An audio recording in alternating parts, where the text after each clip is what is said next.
जय श्री राम जी। आप सभी को आपके अपने YouTube चैनल धार्मिक भजन कीर्तन बरवाला में आप सभी का स्वागत है। जैसे कि आप सभी को पता है कि आज सोमवार है, तो सोमवार के दिन सोमवार का व्रत करते हैं, सौम्य प्रदोष का व्रत करते हैं और 16 सोमवार का भी व्रत किया जाता है। तो आज की इस वीडियो में हम आप सबको सोमवार की, सौम्य प्रदोष व्रत की और 16 सोमवार की व्रत कथाएँ सुनाएंगे। उसके बाद आरती करेंगे। तो आप वीडियो को लास्ट तक ज़रूर सुने और सारी कथाओं को सुनकर कमेंट करके ज़रूर बताएं कि कथा आपको कैसी लगी। तो आइए सबसे पहले मैं आप सभी को सोमवार व्रत की विधि बताता हूँ। शुरू करते हैं। सोमवार का व्रत साधारणतः दिन के तीसरे पहर तक होता है। व्रत में फलाहार या प्रायण का कोई खास नियम नहीं है, किंतु यह आवश्यक है कि दिन रात में केवल एक समय भोजन करें। सोमवार के व्रत में शिवजी पार्वती जी का पूजन करना चाहिए। सोमवार के व्रत 3 प्रकार के होते हैं, साधारणतः प्रति सोमवार, सौम्य प्रदोष और 16 सोमवार, जैसा कि मैंने आपको वीडियो की स्टार्टिंग में बताया था। विधि तीनों की एक जैसी है। शिव पूजन के पश्चात कथा सुननी चाहिए। व्रत कथा, प्रदोष व्रत कथा और 16 सोमवार का व्रत कथा तीनों अलग अलग हैं। सो आगे ध्यान से सुनिए। शुरू करते हैं सोमवार की व्रत कथा। एक नगर में बहुत धनवान साहूकार रहता था। उसके घर में धन की कोई कमी नहीं थी, परंतु वह बहुत दुखी था क्योंकि उसके कोई पुत्र नहीं था। वैसी चिंता में दिन रात दुखी रहता था। पुत्र की कामना के लिए वह प्रत्येक सोमवार शिवजी का पूजन, व्रत और पूजन किया करता था। वह सायंकाल मंदिर में जाकर शिवजी के सामने दीपक जलाया करता था। उसके इस भक्ति भाव को देखकर एक समय पार्वती जी ने शिवजी महाराज से कहा, महाराज, यह साहूकार आपका अनन्य भगत है, सदैव आपका व्रत और पूजन बड़ी श्रद्धा से करता है। आपको इसकी मनोकामनाएं पूर्ण करनी चाहिए। शिवजी ने कहा, हे पार्वती, यह संसार कर्म क्षेत्र है। किसान खेत में जैसा बीज बोता है वैसा ही उसको फल मिलता है। उसी समय मनुष्य इस संसार में जैसा कर्म करते हैं वैसे ही फल भोगते हैं। माता पार्वती के अनंत आग्रह से कहा, महाराज, जब आपका अनन्य भगत है और अगर इसको कोई किसी प्रकार का दुख है तो उसे आपको अवश्य दूर करना चाहिए। आप तो सदैव अपने भक्तों पर दयालु होते हैं और उनके दुखों को दूर करते हैं। यदि आप ऐसा नहीं करेंगे तो मनुष्य आपका पूजन तथा व्रत क्यों करेंगे। माता पार्वती का ऐसा आग्रह देख शिवजी कहने लगे, हे पार्वती, इसके कोई पुत्र नहीं है। इसी चिंता में यह अत्यंत दुखी रहता है। इसके भाग्य में पुत्र न होने पर भी मैं इसको पुत्र की प्राप्ति का वर देता हूँ, परंतु वह पुत्र केवल 12 वर्ष तक जीवित रहेगा। इसके पश्चात वह मृत्यु को प्राप्त हो जाएगा। इससे अधिक मैं इसके लिए कुछ नहीं कर सकता। माता पार्वती और भगवान शिव का यह वार्तालाप साहूकार सुन रहा था। इससे उसको न कोई प्रसन्नता हुई और न ही कोई दुख हुआ। वह पूर्व की तरह शिवजी का व्रत और पूजन करने लगा। कुछ समय बाद साहूकार की स्त्री गर्भवती हुई और 10वें महीने उसके एक सुंदर गर्भ से सुंदर पुत्र की प्राप्ति हुई।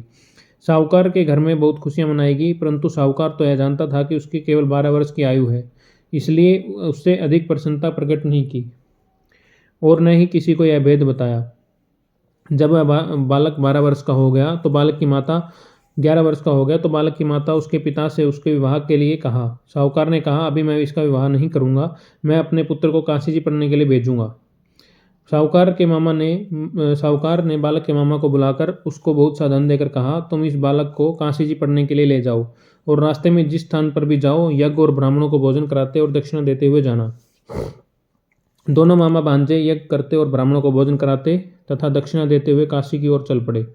रास्ते में उनको एक शहर पड़ा। उस शहर में के राजा की कन्या का विवाह था, परंतु जो राजकुमार विवाह करने के लिए आया था वह एक आंख से काना था। उसके पिता राजा को इस बात की बड़ी चिंता थी कि कहीं राजकुमार को देख राजकुमारी और उसके माता पिता विवाह में किसी प्रकार की अड़चन पैदा न कर दें। जब उसने अति सुंदर सेठ के लड़के को देखा तो मन में विचार किया कि क्यों न द्वारचार के समय इस लड़के के सेवर का काम चलाया जाए। ऐसा मन में विचार कर राजकुमार के पिता ने उस लड़के और उसके मामा से बात की।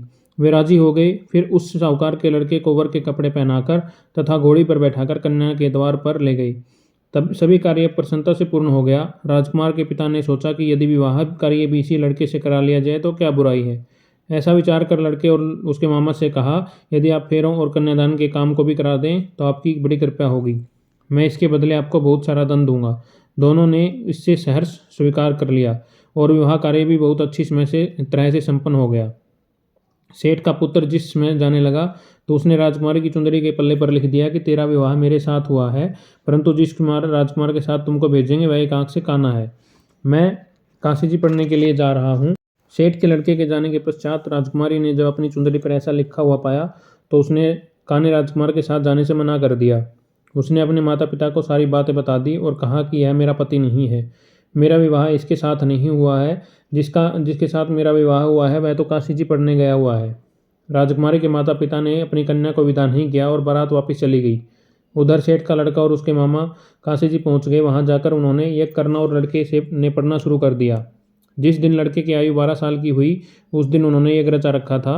लड़के के माँ ने अपने मामा से कहा, मामा जी आज मेरी तबीयत कुछ ठीक नहीं है। मामा ने कहा, अंदर जाकर सो जाओ। लड़का अंदर जाकर सो गया। थोड़ी देर में उसके प्राण निकल गए। जब उसके मामा ने आकर देखा कि उसका भांजा मृत पड़ा है तो उसको बड़ा दुख हुआ। उसने सोचा कि अगर मैं अभी रोना पीटना मचा दूंगा कि यज्ञ का कार्य अधूरा रह जाएगा। अतः उसने जल्दी से यज्ञ का कार्य समाप्त कर ब्राह्मणों के जाने के बाद रोना पीटना शुरू कर दिया। संयोगवश उसी समय शिव पार्वती उधर से जा रहे थे। जब उन्होंने जोर जोर से रोने की आवाज़ सुनी तो पार्वती कहने लगी, महाराज कोई दुखिया रो रहा है, इसके कष्ट को दूर कीजिए। जब शिवजी पार्वती जी वहां पहुंचे तो उन्होंने पाया कि वहां एक लड़का मृत पड़ा है। माता पार्वती कहने लगी, महाराज यह तो उसी सेठ का लड़का है जो आपके वरदान से उत्पन्न हुआ था। शिवजी ने कहा, हे पार्वती इसकी आयु इतनी ही थी, वह सो भोग चुका। जब पार्वती जी ने कहा, हे महाराज इस बालक को और आयु दो, नहीं तो इसके माता पिता तड़प तड़प कर मर जाएंगे। माता पार्वती के बार बार आग्रह करने पर शिवजी जी ने उसको जीवन का वरदान दिया। बोलिए शिवजी भगवान की जय। शिवजी की कृपा से वह लड़का जीवित हो गया। शिवजी और पार्वती जी कैलाश पर्वत को चले गए। शिक्षा पूर्ण होने पर वह लड़का और उसके मामा उसी प्रकार यज्ञ करते, ब्राह्मणों को भोजन कराते और दक्षिणा देते अपने घर की ओर चल पड़े। रास्ते में उसी शहर में आए वहाँ जहाँ उस लड़के का वहाँ की राजकुमारी के साथ विवाह हुआ था। वहाँ आकर उन्होंने यज्ञ आरंभ कर दिया। उस लड़के के ससुर वहाँ के राजा ने उनको पहचान लिया और महल में ले जाकर उसकी बहुत आवभगत की। बहुत से दास दासियों सहित आदरपूर्वक अपनी बेटी को राजकुमार के साथ विदा किया। जब वे अपने शहर के निकट आए तो मामा ने कहा, मैं पहले तुम्हारे घर जाकर तुम्हारे माता पिता को खबर कर देता हूँ। जब उस लड़के के मामा घर पहुंचा तो लड़के के माता पिता घर की छत पर बैठे थे। उन्होंने यह प्रण कर रखा था कि यदि हमारा पुत्र सकुशल लौट आया तो हम राजी खुशी नीचे आ जाएंगे, नहीं तो छत से गिरकर अपने प्राण दे देंगे। उस लड़के के मामा ने आकर यह सब समाचार दिया कि आपका पुत्र आ गया है। उनको विश्वास नहीं हुआ। तब उसके मामा ने शपथपूर्वक कहा कि आपका पुत्र अपनी पत्नी और बहुत सारा धन साथ लेकर आया है। तो सेठ प्रसन्नता से भर उठा। सेठ सेठानी आनंदपूर्वक नीचे आए। बाहर आकर उन्होंने अपने पुत्र तथा उसकी पत्नी का भरपूर स्वागत किया। सभी बड़ी प्रसन्नता के साथ रहने लगे। जो कोई सोमवार के व्रत को धारण करता है अथवा इस कथा को पढ़ता या सुनता है उसके सब दुख दूर होते हैं, उसकी समस्त मनोकामनाएं पूर्ण होती हैं तथा वह इस लोक में नाना प्रकार के सुख भोगकर अंत में सदाशिव के लोक को प्राप्त होता है। बोलिए शिव शंकर भगवान की जय हो। आइए अब आपको सौम्य प्रदोष की व्रत कथा सुनाता हूँ। पूर्व काल में एक विधवा ब्राह्मणी प्रत्येक प्रातः ऋषियों की आज्ञा ले अपने पुत्र को साथ लेकर भिक्षा लेने जाती थी और संध्या को लौट आती। भिक्षा में जो मिलता उससे अपना कार्य चलाती और शिवजी का प्रदोष व्रत भी करती। एक दिन जब वह भिक्षा के लिए अपने पुत्र को साथ लेकर जा रही थी तो मार्ग में उसे विदर्भ देश के राजकुमार मिला। शत्रुओं ने उसे अपनी राजधानी से बाहर निकाल दिया था और उसके पिता को मार दिया था। अतः वह मारा मारा फिर रहा था। ब्राह्मणी उसे अपने साथ ले आई और अपने पुत्र के साथ उसका पालन पोषण करने लगी। एक दिन वह दोनों राजकुमार ब्राह्मण बालक ने वन में गंधर्व कन्याओं को देखा। ब्राह्मण बालक घर लौट आया परंतु राजकुमार साथ नहीं आया क्योंकि वह अंशुमति नाम की गंधर्व कन्या के से बातें करने लगा। दूसरे दिन वह फिर अपने घर से वहां आया जहां अंशुमति अपने माता पिता के साथ बैठी थी। कुछ दिन पश्चात अंशुमति के माता पिता ने राजकुमार धर्मगुप्त से कहा कि तुम विदर्भ देश के राजकुमार धर्मगुप्त हो। हम श्री शंकर जी की आज्ञा से अपनी पुत्री अंशुमति का विवाह तुम्हारे साथ कर देते हैं। राजकुमार धर्मगुप्त का विवाह अंशुमति के साथ हो गया। बाद में राजकुमार ने गंधर्व राज की सेना की सहायता से विदर्भ देश पर अधिकार कर लिया और ब्राह्मणी के पुत्र को अपना मंत्री बना लिया। यथार्थ में यह सब उस ब्राह्मणी के प्रदोष व्रत का फल था। बस उसी समय से यह प्रदोष व्रत संसार में प्रतिष्ठित हुआ। बोले शंकर भगवान की जय हो। सौम्य प्रदोष व्रत की कथा यहीं पर समापन होती है। अब आप सभी को 16 सोमवार की व्रत कथा सुनाता हूँ। जैसा कि मैंने वीडियो के स्टार्टिंग में बताया था कि हम सोमवार की व्रत कथा, सौम्य प्रदोष व्रत कथा और 16 सोमवार की व्रत कथा के बाद आरती करेंगे। तो आइए शुरू करते हैं 16 सोमवार की व्रत कथा। मृत्युलोक में भ्रमण करने की इच्छा करते एक समय श्री भूतनाथ भगवान भोलेनाथ माता पार्वती के साथ मृत्युलोक में पधारे। भ्रमण करते करते दोनों विदर्भ देशांतर्गत अमरावती नाम की अति रमणीक नगरी में पहुंचे। अमरावती नगरी अमरपुरी के संदर्भ सब प्रकार के सुखों से परिपूर्ण थी। उसमें वहां के महाराज द्वारा बनाया हुआ अति रमणीक शिव जी का मंदिर भी था। भगवान शंकर भगवती पार्वती के साथ उस मंदिर में भी निवास करने लगे। एक समय माता पार्वती भगवान भोलेनाथ को प्रसन्न देख मनोविनोद करने की इच्छा से बोली, हे महाराज, आज तो हम दोनों चौसर खेलेंगे। शिवजी ने प्राण प्रिया की बात को मान लिया और चौसर खेलने लगे। उस समय मंदिर का पुजारी ब्राह्मण मंदिर में पूजा करने आया। माता पार्वती ने पुजारी से प्रश्न किया कि पुजारी जी बताओ, इस बाजी में हम दोनों में से किसकी जीत होगी। ब्राह्मण बिना विचार किए शीघ्रता से बोल उठा कि महादेव जी की जीत होगी। थोड़ी देर में बाजी समाप्त हो गई और पार्वती जी की विजय हुई। पार्वती जी बहुत क्रोधित हुई और ब्राह्मण को झूठ बोलने के अपराध में के कारण श्राप देने की उद्यत हुई। भोलेनाथ ने माता पार्वती को बहुत समझाया, परंतु उन्होंने ब्राह्मण को कोढ़ी होने का श्राप दे दिया। कुछ समय बाद पार्वती जी के श्रापवश पुजारी के शरीर में कोढ़ पैदा हो गया। वह अनेक प्रकार के दुखी रहने लगा। पुजारी को श्राप कष्ट भोगते हुए बहुत दिन हो गए। तब एक दिन देवलोक की अप्सरा शिवजी की पूजा हेतु उसी मंदिर में पधारी। पुजारी की कोढ़ के कष्ट को देख उसने बड़े दयाभाव से उससे रोगी होने का कारण पूछा। पुजारी ने निसंकोच सारी बातें कह दी। वे अप्सराएं बोली, हे पुजारी, अब तुम अधिक दुखी मत होना, भगवान शिव तुम्हारे कष्ट को दूर कर देंगे। तुम सब व्रतों में श्रेष्ठ षोडश सोमवार का व्रत भक्तिभाव से किया करो। पुजारी ने अप्सराओं से विनम्र भाव से षोडश सोमवार व्रत की विधि पूछी। अप्सरा ने बताया कि सोमवार को भक्ति के साथ व्रत करें, स्वच्छ वस्त्र पहने, संध्या व उपासना के बाद आधा सेर गेहूं का आटा लें, उसमें 3 अंग बनाएं, घी, गुड़, दीप, नैवेद्य, पुंगीफल, बेलपत्र, जनेऊ, जोड़ा, चंदन, अक्षत, पुष्प आदि के साथ प्रदोष काल में भगवान शंकर का विधि से पूजन करें। तत्पश्चात 3 अंगों में से एक शिवजी को अर्पण कर दें, बाकी 2 को शिवजी का प्रसाद समझकर उपस्थित जनों में बांट दें और आप भी प्रसाद पाएं। इस विधि से 16 सोमवार का व्रत करें। 17वें सोमवार को पाव सेर पवित्र गेहूं के आटे की बाटी बनाएं, उसमें घी और गुड़ मिलाकर चूरमा बनाएं, भगवान भोलेनाथ को भोग लगाकर उपस्थित भक्तों में बांटें। उसके पश्चात कुटुंब इस सहित प्रसाद लें और शिवजी की कृपा से उसके सभी मनोरथ पूर्ण हो जाते हैं। ऐसा कहकर अप्सराएं स्वर्ग को चली गई। ब्राह्मण ने यथाविधि 16 सोमवार का व्रत किया और भगवान शिवजी की कृपा से रोगमुक्त होकर आनंद से रहने लगा। कुछ दिन बाद शिवजी और पार्वती जी फिर से उस मंदिर में पधारे। ब्राह्मण को निरोग देख पार्वती जी ने ब्राह्मण से रोगमुक्त होने का उपाय पूछा तो ब्राह्मण ने 16 सोमवार व्रत की कथा सुनाई। पार्वती जी अति प्रसन्न हो ब्राह्मण की व्रत की विधि पूछकर स्वयं व्रत करने को तैयार हो गई। व्रत करने के बाद उनकी मनोकामनाएं पूर्ण हुई और उनके रूठे हुए पुत्र स्वामी कार्तिकेय स्वयं माता के आज्ञाकारी हुए। कार्तिकेय जी को अपना यह विचार परिवर्तन का रहस्य जानने की इच्छा हुई। वे माता से बोले, हे माता, आपसे ऐसा कौन सा उपाय किया जिससे मेरा मन आपकी ओर आकर्षित हुआ। पार्वती जी ने वही 16 सोमवार की व्रत कथा को सुनाई। कार्तिकेय जी ने कहा, इस व्रत को मैं भी करूंगा क्योंकि मेरा प्रिय मित्र ब्राह्मण बहुत दुखी दिल से प्रदेश गया है, मेरी उससे मिलने की बहुत इच्छा है। कार्तिकेय जी ने भी इस व्रत को किया और उसका प्रिय मित्र मिल गया। मित्र ने इस आकस्मिक मिलन का भेद कार्तिकेय जी से पूछा तो वे बोले, हे मित्र, हमने तुम्हारे मिलने से की इच्छा करके 16 सोमवार का व्रत किया था। अब तो ब्राह्मण मित्र को अपने विवाह की बड़ी इच्छा हुई। उसने कार्तिकेय जी से व्रत की विधि पूछी और यथाविधि व्रत किया। व्रत के प्रभाव से जब वह किसी कार्यवश विदेश गया तो वहां के राजा की लड़की का स्वयंवर था। राजा ने प्रण किया था कि जिस राजकुमार के गले में सब प्रकार से श्रृंगारित हथिनी माला डालेगी, मैं उसी के साथ अपनी प्यारी पुत्री का विवाह कर दूंगा। शिवजी की कृपा से वह ब्राह्मण भी उस स्वयंवर देखने की इच्छा से राज्यसभा में एक और बैठ गया। नियत समय पर हथिनी आई और उसने जयमाला उस ब्राह्मण के गले में डाल दी। राजा ने अपनी प्रतिज्ञा के अनुसार बड़ी धूमधाम से अपनी कन्या का विवाह उस ब्राह्मण के साथ कर दिया। ब्राह्मण को बहुत सा धन और सम्मान देकर संतुष्टित किया। ब्राह्मण सुंदर राजकन्या पाकर सुख से जीवन व्यतीत करने लगा। एक दिन राजकन्या ने अपने पति से प्रश्न किया कि हे प्राणनाथ, आपने ऐसा कौन सा भारी पुण्य किया था कि जिसके प्रभाव से अथिनी ने सब राजकुमारों को छोड़कर आपको वरण किया। ब्राह्मण बोला कि हे प्राणप्रिय, मैंने अपने मित्र कार्तिकेय जी के कथानुसार 16 सोमवार का व्रत किया था, जिसके प्रभाव से मुझे तुम जैसी रूपमान पत्नी की प्राप्ति हुई। व्रत की महिमा सुनकर राजकन्या को बड़ा आश्चर्य हुआ। वह भी पुत्र की कामना करके व्रत करने लगी। शिवजी की दया से उसके गर्भ से एक सुंदर पुत्र, सुशील, धर्मात्मा और विद्वान पुत्र प्राप्त हुआ।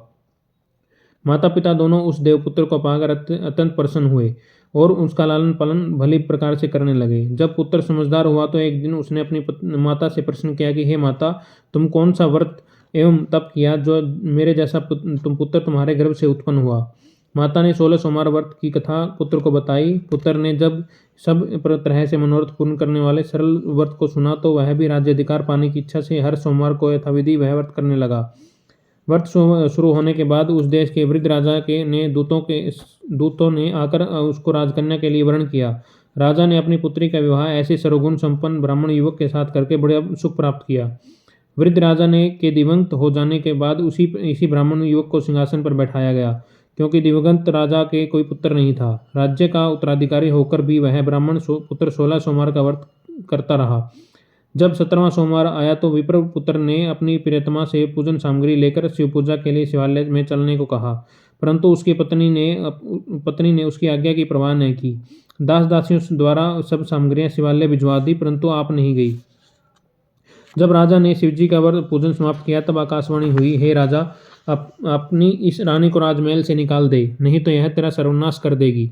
आकाशवाणी सुनकर राजा ने के आश्चर्य का ठिकाना नहीं रहा। उसने मंत्रांगण में आकर अपने सभासदों को बुलाकर पूछा, हे मंत्रियों, मुझे आज शिवजी की आकाशवाणी हुई कि राजा तू अपनी इस रानी को निकाल दे, नहीं तो यह तेरा सर्वनाश कर देगी। राज्य में मंत्री और सभासद आदि सब इसमें और दुख में डूब गए, क्योंकि जिस कन्या के कारण राज्य मिला वह राजा उसी को निकालने का जाल रच रहा है, यह कैसे हो सकेगा। राजा ने अपनी पत्नी को राजमहल से निकाल दिया। रानी दुखी हृदय से भाग्य को कोसती हुई नगर के बाहर चली गई। बिना पद त्राण, फटे हुए वस्त्र, भूख से दुखी हो धीरे धीरे चलकर वह एक ग्राम में पहुंची। वहां एक बुढ़िया सूत काटकर बेचने जाती थी। रानी की करुण दशा देखकर बोले कि चल तू मेरा सूत बिकवा दे, मैं वृद्ध हूँ और भाव नहीं जानती हूँ। यह बात सुनकर रानी ने बुढ़िया के सिर से सूत की गठरी उतारकर अपने सिर पर रख ली। थोड़ी देर बाद आंधी आई और बुढ़िया का सूत पोटली सहित उड़ गया। बेचारी बुढ़िया पछताती रह गई और रानी को अपने से दूर करने रहने को कहा। उसके बाद रानी एक तेली के घर गई तो शिवजी के प्रकोप के कारण तेली के सब मटके उसी क्षण चटक गई। तेली ने भी रानी को अपने घर से निकाल दिया। अत्यंत दुख पाती हुई रानी एक नदी के तट पर गई तो नदी का समस्त जल सूख गया। तत्पश्चात रानी एक वन में गई, वहां सरोवर में पानी पीने गई। उसके हाथ का स्पर्श होते ही सरोवर का जल नीलकमल के समान जल असंख्य कीड़ामय होकर गंदा हो गया। रानी ने भाग्य पर दोषारोपण करते हुए उस जल को पीकर पेड़ की शीतल छाया में विश्राम करना चाहा, परंतु रानी जिस पेड़ के नीचे जाती उस पेड़ के पत्ते तत्काल टूटकर गिर जाते। वन सरोवर जल की ऐसी दशा देख गौ चराते ग्वालों ने अपने गोसाई जी से, जो उस जंगल में स्थित मंदिर के पुजारी थे, यह बात बताई। गोसाई जी के आदेशानुसार ग्वाले रानी को पकड़कर गोसाई जी के पास लाए। रानी की मुख कांति और शरीर शोभा देख गोसाई जी जान गए कि यह अवश्य ही कोई विधि की गति की मारी कुलीन स्त्री है। पुजारी ने रानी से कहा कि पुत्री, मैं तुमको अपनी पुत्री के समान रखूंगा, तुम मेरे आश्रम में ही रहो, मैं तुमको अपनी किसी प्रकार का कष्ट नहीं दूंगा। गोसाई जी के वचन सुनकर रानी को धीरज हुआ, वह आश्रम में रहने लगी। रानी जो भोजन बनाती उसमें कीड़े पड़ जाते, जल भरकर लाती तो उसमें भी कीड़े पड़ जाते। रानी की ऐसी दशा देख गोसाई जी भी बहुत दुखी हुए और रानी से बोले, हे बेटी, तुम्हारे ऊपर कौन सी देवता का कोप है जिससे तुम्हारी ऐसी दशा हुई। पुजारी की बात सुनकर रानी ने शिवजी के पूजन का बहिष्कार करने की बात बताई तो पुजारी शिवजी महाराज की अनेक प्रकार की स्तुति करते हुए रानी से बोले कि हे पुत्री, तुम सब मनोरथ पूर्ण करने वाले 16 सोमवार का व्रत करो, उसके प्रभाव से तुम्हारे सब कष्ट से दूर हो जाएंगे और तुम कष्ट मुक्त हो जाओगी। गोसाई जी की बात सुनकर रानी ने 16 सोमवार का व्रत किया। 17वें सोमवार को विधि विधान सहित पूजन किया। उस पूजन के प्रभाव से राजा के हृदय में विचार उत्पन्न हुआ कि रानी को गए बहुत समय व्यतीत हो गया, न जाने कहाँ कहाँ भटकती होगी, उसे ढूंढना चाहिए। यह सोच रानी को तलाश करने के लिए राजा ने चारों दिशाओं में दूत भेजे। वे दूत रानी को ढूंढते हुए पुजारी के आश्रम में पहुंचे। वहां रानी को पाकर पुजारी से रानी को अपने साथ लेकर जाने का आग्रह करने लगे, परंतु पुजारी ने मना कर दिया। दूत चुपचाप लौट आए और महाराज को रानी का पता बतलाया। रानी का पता पाकर राजा स्वयं पुजारी के आश्रम में गए और पुजारी से कहा, महाराज, जो देवी आपके आश्रम में रहती है वह मेरी पत्नी है। शिवजी के कोप से मैंने इसको त्याग दिया था, अब इस पर से शिवजी का प्रकोप शांत हो गया है, इसलिए मैं इसे लेने आया हूँ। आप इसको मेरे साथ जाने की आज्ञा दे दीजिए। गोसाई जी ने राजा के वचन को सत्य समझकर रानी को राजा के साथ जाने की अनुमति दे दी। गोसाई की आज्ञा पाकर रानी प्रसन्न होकर राजा के साथ महल में आई। नगरवासियों ने नगर द्वार तथा नगर को तोरण एवं बंधनवारों से विविध विधि से सजवाया। घर घर में मंगल गान होने लगे। पंडितों ने विविध मंत्रों से उच्चारण कर अपनी राजरानी का स्वागत किया।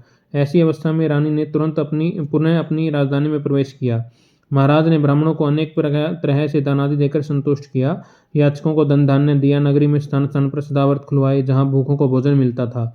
इस प्रकार से राजा शिवजी की कृपा का पात्र हो राजधानी में रानी के साथ अनेक तरह से सुखों का भोग करता हुआ 16 सोमवार का व्रत करने लगा। विधिवत शिवजी पूजन करते हुए इस लोक में अनेक सुखों को भोगने के पश्चात दोनों शिवपुरी को पधारे। बोले श्री शंकर भगवान की जय हो। जो मनुष्य मनसा वाचा कर्मणा भक्ति सहित 16 सोमवार का व्रत एवं पूजन इत्यादि विधिवत करता है वह इस लोक में समस्त सुखों को भोगकर अंत में शिवपुरी को प्राप्त होता है। यह सब व्रत सब मनोरथ को पूर्ण करने वाला है। बोले श्री शंकर भगवान की जय हो। तो आज की इस वीडियो में हमने आप सभी को सौम्य प्रदोष व्रत कथा, 16 सोमवार की व्रत कथा और सोमवार की व्रत कथा सुनाई। अब हम शिव शंकर भगवान की आरती करते हैं। तो आइए।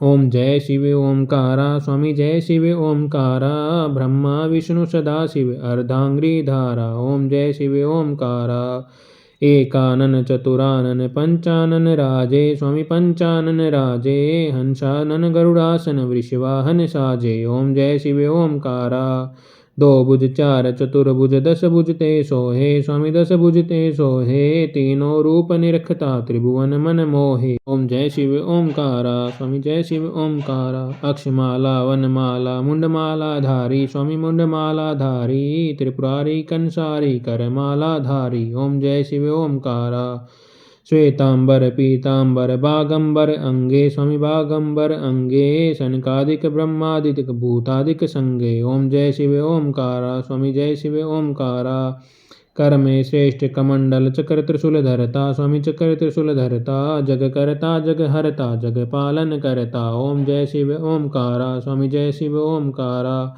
ब्रह्मा विष्णु सदा शिव जानत अविवेका स्वामी जानत अविवेका प्रणवाक्षर के मध्य ये तीनों एका। ओम जय शिव ओमकारा त्रिगुण स्वामी जी की आरती जो कोई नर गावे स्वामी प्रेम सहित गावे कहत शिवानंद स्वामी मन भजत हरि हर स्वामी मन वांछित फल पावे। ओम जय शिव ओमकारा स्वामी जय शिव ओमकारा स्वामी जय शिव ओमकारा ब्रह्मा विष्णु सदा शिव अर्धांगिरीधारा। ओम जय शिव ओमकारा।